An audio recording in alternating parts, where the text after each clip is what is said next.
Assalamualaikum warahmatullahi wabarakatuh. Halo teman-teman, perkenalkan nama saya Rana Nurobihah. Saya akan menjelaskan tentang safety mirror atau cermin tikungan. Apa itu cermin tikungan?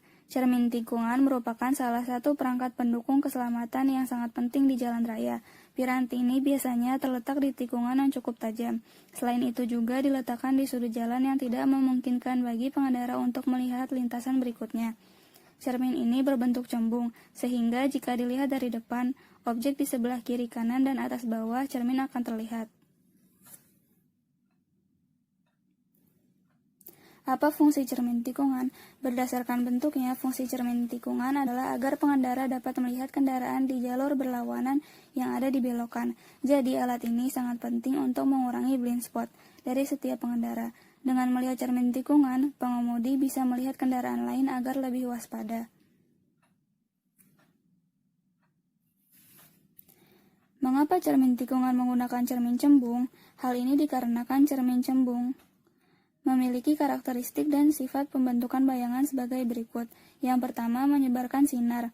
Cermin cembung memiliki sifat divergen, yaitu menyebarkan cahaya. Karena berkas cahayanya datang dan mengenai permukaan dari cermin cembung, kemudian akan dipantulkan kembali dari satu titik dan menyebar ke segala arah. Yang kedua, bayangan benda tegak. Bayangan benda yang dibentuk cermin cekung selalu positif. Artinya dimanapun letak benda, maka bayangannya tidak pernah terlihat terbalik. Yang ketiga, membentuk bayangan semu. Bayangan yang dibentuk cermin cembung selalu semu, di mana bayangan benda selalu berada di belakang cermin. Akibatnya, ketika benda jauh di belakang cermin, maka bayangan benda juga terlihat kecil. Sebaliknya, semakin dekat benda, maka semakin besar bayangan terlihat pada cermin. Nah, untuk pembentukan bayangan pada cermin cembung akan dijelaskan pada video selanjutnya. Oke, sekarang kita belajar pembentukan bayangan pada cermin cembung.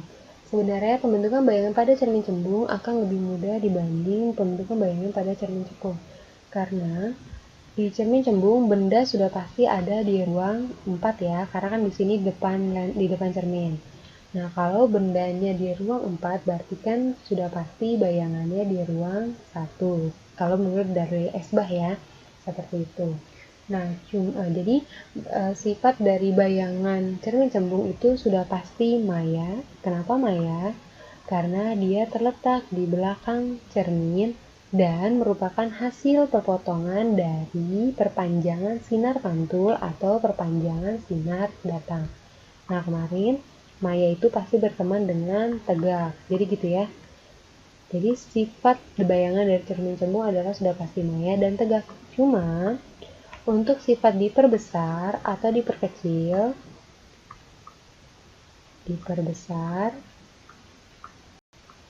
atau diperkecil,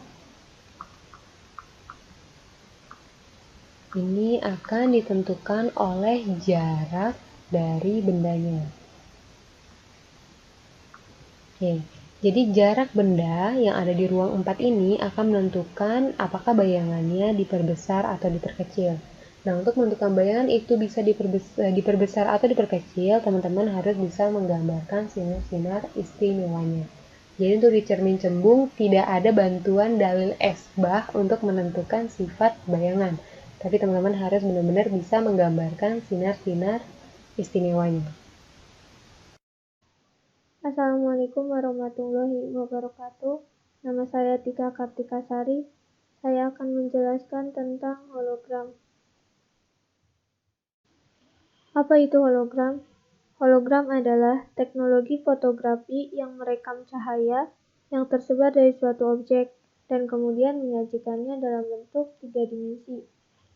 Hologram terbentuk dari perpaduan dua sinar cahaya yang koheren dan dalam bentuk mikroskopik. Hologram menggunakan prinsip-prinsip difraksi dan interferensi yang merupakan bagian dari fenomena gelombang. Jenis-jenis hologram, pertama ada hologram label dan hologram seal atau segel. Perbedaannya adalah hologram segel akan rusak apabila dicabut dari permukaan ditempelnya, dan jika sudah dicabut tidak akan bisa direkatkan kembali, sedangkan hologram label tidak akan rusak apabila dicabut dari bidang permukaan ditempelnya. Teknik pembuatannya dibagi menjadi 3, yaitu hologram 2 dimensi atau 3 dimensi, hologram dot matrix, hologram combination. Lalu yang kedua, ada hologram overlay for lamination. Hologram ini biasa digunakan untuk pengemasan produk-produk obat-obatan, elektronik, dalam pembuatan ID card, sampul majalah, sampul buku, dan lain sebagainya. Cara kerja hologram. Secara umum, hologram merupakan sebuah proses penampilan gambar yang terbentuk akibat terbentuknya pola pencampuran sinar ketika dua sinar laser bertumbuk pada satu permukaan hologram. Salah satu dari sinar tersebut dinamakan reference beam, yaitu sinar yang tidak memantul pada objek, sedangkan sinar yang lain disebut object beam karena memantul dan mengenai objek. Prinsip kerja dari hologram. Yang pertama, transmission hologram. Transmission hologram terbentuk karena pertumbukan reference beam dan object beam pada satu permukaan hologram. Pada umumnya, transmission hologram memerlukan sinar seragam seperti sinar laser sebagai sumber cahaya dalam pembentukan gambar rekonstruksi dari suatu objek. Terlihat pada gambar bahwa sinar laser dibagi menjadi 2 oleh beam splitter. Beam splitter ini merupakan kaca yang bersifat setengah cermin dan setengah lensa.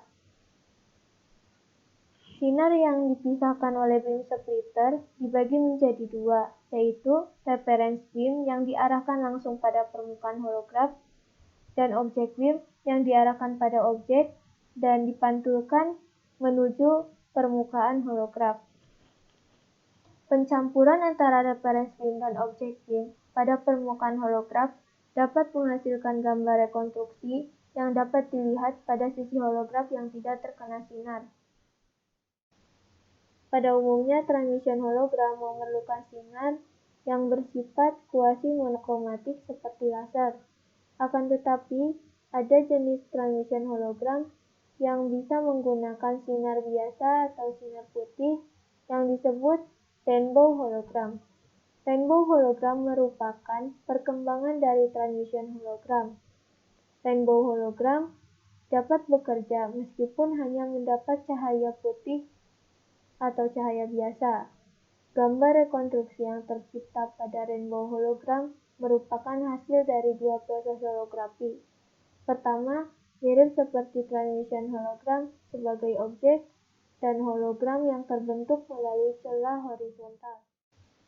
Dari gambar terlihat bahwa celah horizontal terletak di depan objek. Celah horizontal ini bertujuan untuk menghilangkan efek paralaks, yaitu efek perbedaan persepsi posisi akibat perbedaan sudut pandang secara vertikal. Objek disinari oleh laser, kemudian sinar dipantulkan melalui celah sempit menuju lapisan hologram. Selain itu, lapisan hologram juga dikenai oleh reference beam. Hal ini persis seperti pada transmission hologram. Perbedaannya hanya terletak pada penggunaan celah sempit horizontal. Adanya celah sempit di depan objek membuat pengamat hanya bisa melihat sebagian kecil dari objek pada suatu sudut pandang. Yang kedua, reflection hologram. Pada hologram tipe refleksi ini, sinar referensi dan sinar objek bertemu pada sisi yang berlawanan dari permukaan hologram.